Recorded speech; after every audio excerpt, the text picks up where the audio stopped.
Remember that they are changing my voice. So let's talk about what happened when I was downtown the other day. And this tall female, and it's hard to guess her race, right? She had black hair, her picture's on the screen. If you think you know her race, please put in the comments. She looks like she's mixed with Jewish, maybe Hispanic, maybe Spanish, maybe Asian. It's a hard call these days, and quite often people are triracial or more.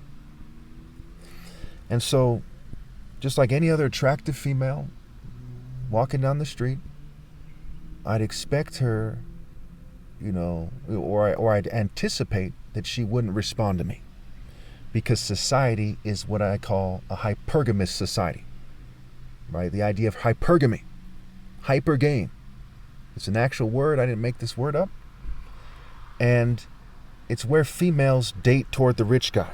They may or may not use a poorer guy as a stepping stone, right? Because they like to be showered with compliments and gifts.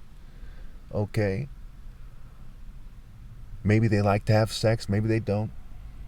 They may or may not use a poor guy as a stepping stone, but they date toward the rich guys. So when she sees me, she sees a guy with a blue hooded sweater on. At that time, it was one of my older sweaters. And I'm persecuted, and the government does things to my clothing, so it makes it so that I don't have nice clothing on basically ever. But I'm presentable enough, and I look cooler than a lot of people. And it just so happens that I'm able to wear a light blue hooded sweater. I'm not able to wear a shirt, but most people don't know whether or not I have a shirt on. So she sees me with my kind of a little bit old white Nike shoes on, my work pants, and my light blue hooded sweater with a face mask on because I get fumed everywhere I go. She almost certainly was a gang stalker. They tend to wear all black. So when she first started walking by me, okay, she kind of made a mean face for a moment. Now, it's hard to say why that is. Oh, wow, as I make this, someone who looks very similar just walks by right now. Matter of fact, let me kind of, I'll put the picture on the screen here. I picked up the phone. Hopefully it didn't, somebody, it was like two, I guess that person might even be a transsexual. Okay, right on cue. Wow, that's something else. Okay, so yeah, that feeds into the idea that she's probably a gang stalker, right? Okay. And so she walks by, right? And I'm thinking, if I even try to talk to her, she's going to be, upset. But I'm like, I could die any day. What the heck? Let me just try for another one. And she had kind of communicated to me by her body language and her facial expressions that she doesn't want me to talk to her, that she might think that I think that she's attractive. She's like, hey, just because I'm attractive and I'm walking by, don't talk to me. And she had her kind of, maybe her some kind of breakfast or some coffee or something like this, right? And she's walking by, she has this in her hand. And I'm surprised by her response just ever so slightly because of the tone of voice. But I wasn't surprised that she rejected talking to me. I talked to her in a way that made it ridiculous for her not to respond by saying something to the effect of, excuse me, do you mind if I asked you some questions? Okay. And so at first she was like, give me the cold shoulder. So she looks at me, and then right before she responds, her face turns into a more innocent looking face. Like she's, putting on an act to respond or something. But it's hard to say exactly why that is, but if I was to guess, that's probably why. And she says, no, sorry, I have to get to work. And, I'm struggling to respond because I'm being fumed. It's making it harder for me to think, what have you. And so I say, and that's probably what affected her as well, to some degree, one of the factors. She was probably told not to talk to me, what have you. And so I eventually managed to say, okay. And then I say, okay, if I remember correctly, I say, well, have a nice day, as she's pretty far along. Now, let me kick the ballistics here, so to speak, right? So she's wearing all black. She's a little bit skinny, a little bit kind of, you might say flamingo-like, kind of, long, body, not that athletic, right? Not that super in shape, not super sexy, but she got nice. Again, even though I'm Christ, I need to break this down, so I'm going to go ahead and give you this details a little bit, right? She doesn't have a big chest or something. She doesn't have big breasts. She has a nice little booty, what have you. So not every guy would be like, wow, she's my cup of tea, because some guys like big old, and so on and so forth. But me, I look more toward the beauty, maybe the face, maybe the way they're walking, their sincerity. I look for their character. Big time. If I believe that the person has bad character and dates bad guys, it's a turn off. I end up really despising the person. But I also think of it in terms of attractive females are supposed to submit specifically to someone who's actually righteous. Not using a white supremacist scale or some nation's propaganda scale, American propaganda or whatever, but to the actually righteous person. Okay, so when no one else is righteous on this planet, and I'm Christ, she's supposed to submit to me. And if we started talking, she would pick up on that eventually. I wouldn't talk to her in like a condescending way. I talk to her in a way that is very romantic over time and that kind of makes it seem like she wears the pants. But make no mistake, because of the nature of the things that I'm saying and how I'm saying it, over time she would really realize that, hey, if you're going to continue to date this person who has proven definitively to you that they're the top martial artist and people are cheating him out of his right to lead, specifically to lead them to heaven, to convey God's will to them, that you must submit to Christ. You see what I'm saying? And so there's a lot of feminists out there that don't like it. There's Satanists, there's occultists, there's atheists, there's agnostics. There's people in churches who think that they should pretend that Jesus is magically a fairy. They reject the most logical interpretation of the Bible argument for their mere church. What all the churches right now have in common by their actions is they all reject the most logical interpretation of the Bible argument, that the miracles are figurative, and the countless scriptures to make it clear, right? In Revelation 17, and Jeremiah 4:13, Isaiah 30, Jeremiah 23:19, and on and on and on and on and on and on, that they magically mean nothing, and that everything in the Bible must not be figurative at all. They believe that it is more logical for God, who is far wiser than they are, mind you, infinitely wiser than they are, to try to prove his point through his son by having him walk on water at a time before they even had, cameras, 2,000 years ago, for a small group of people.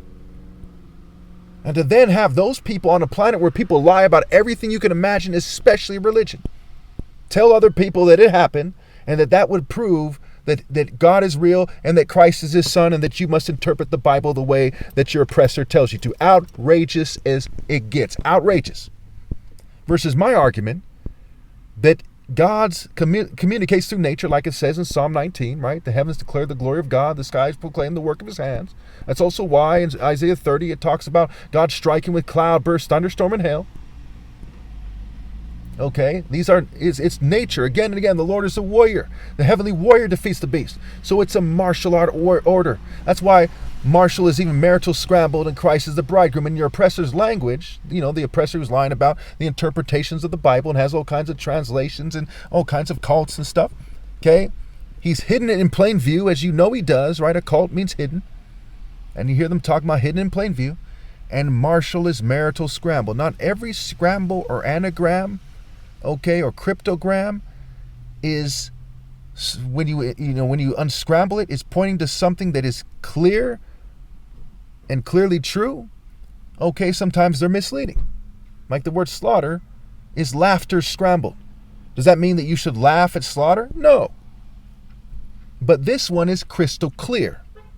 Martial is marital scrambled, and Christ, as in marriage, and Christ is the bridegroom. The word faith hath hit scrambled into it. The word Christ has hit scrambled into it. In Isaiah 11:5, it says, righteousness and justice are his belt and his sash. It's a sword of scripture. And I go on and on and on and on and on. There's so many scriptures about martial art ideas that are more suited to an African martial artist who's monotheistic than to Conan the Barbarian or Bruce Lee or Jet Li or Jackie Chan or whatever. Clear cut. Hebrew's an Afro-Asiatic language. What kind of person do you think understands that more than everyone else?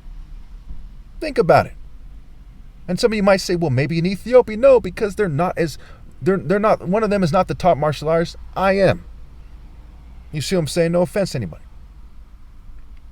So when we apply that to that female walking down the street, it even connects to that.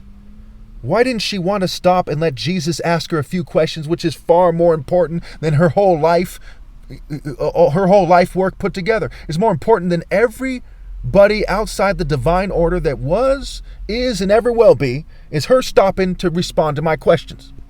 But she did not do that.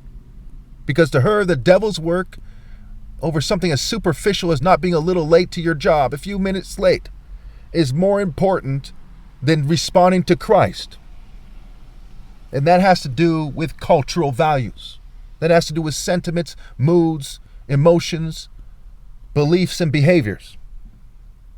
That has to do with where America has failed God Almighty. In a country that has a lot of guilt in regards to how they treat black people. They see the most righteous person that ever lived who happens to be black, and they don't trust him. And they don't want to hear him out. And they don't want to talk to him.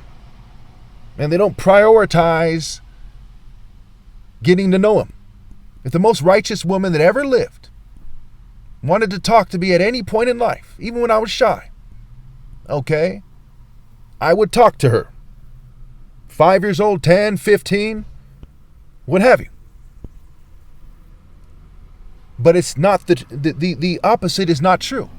The most righteous person that ever lived tries to talk to an attractive female. I think for the last 10 times, it's like I want to say I'm 10-0, but I'm not 10-0. It's I have a when it comes to them giving me their number and staying in contact with me, I'm 0 and 10, not 10-0. I mean 0 and 10.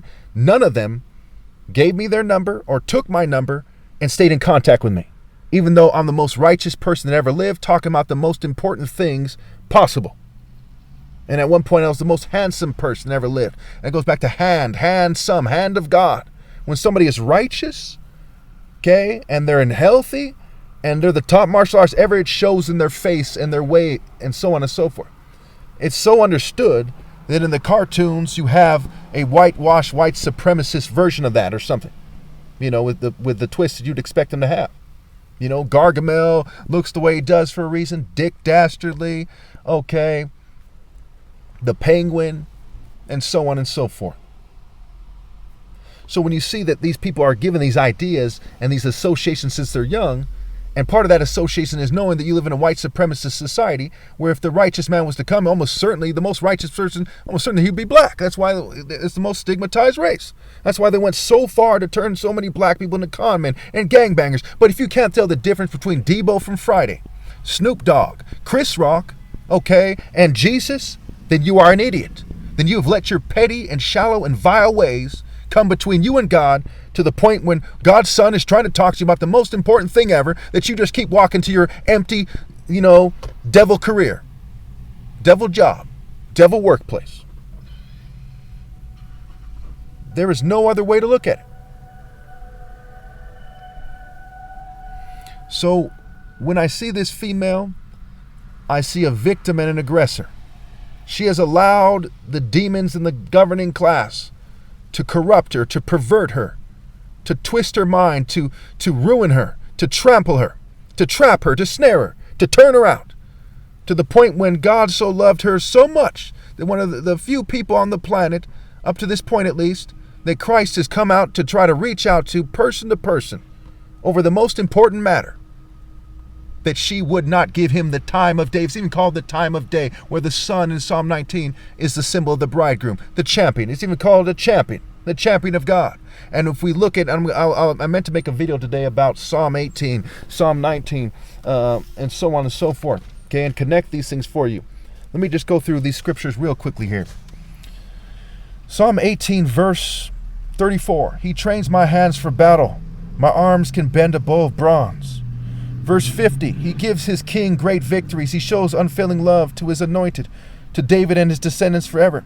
Psalm 19, verse 4, yet their voice goes out into all the earth, their words to the ends of the world. In the heavens God has pitched a tent for the sun. It is like a bridegroom coming out of his chamber, like a champion rejoicing to run his course. So you see, God gives his king great victories, martial victories, trains his hand for battle. And Psalm 18 goes on and on about going to war with your enemies. Verse 42, for example, I beat them as fine as windblown dust. I trampled them like mud in the streets. Okay. Verse 41, they cried for help, but there was no one to save them, to the Lord, but he did not answer them. He did not answer. I beat them as fine as windblown dust. I trampled them like mud in the streets. Verse 45, they all lose heart. They come trembling out of from their strongholds. 47, he is the God who avenges me, who subdues nations under me. 48, who saves me from my enemies. You exalted me above my foes. From a violent man you rescued me. So are they talking about a track meet? No, it's talking about the martial art order. The champion of the martial art order. Martial is marital, scrambled as in marriage, and I, Christ, am the bridegroom. And in verse 5, Psalm 19, verse 5, it says, it is like a bridegroom coming out of his chamber, like a champion rejoicing to run his course. After what? After striking down the enemies of God. Like in Psalm 118, where it says, all the nations surrounded me, all their philosophies, their martial arts styles, their military hand-to-hand combat styles, their churches, mosques, synagogues, you name it. Their individual groupings, spiritual movements. But none of them outdid me. I was exalted above all of them. That's what victory is. In Psalm 18, it says, you exalted me. How are you exalted? In principle, in fact, in truth. Facts over feelings. The top martial arts ever possible. The word point, in top, pointing the way. So God exalted me over that female who didn't want to give me the time of day. Now, I'm not trying to bash this female. I'm not. But if you don't know that even if I was dressed in rags, literally, that we should live in a society where she recognizes me as Christ the first time, then you're an idiot. If you don't know that she made the biggest mistake of her life, unless she comes back and does something worse, mind you, that you are an idiot.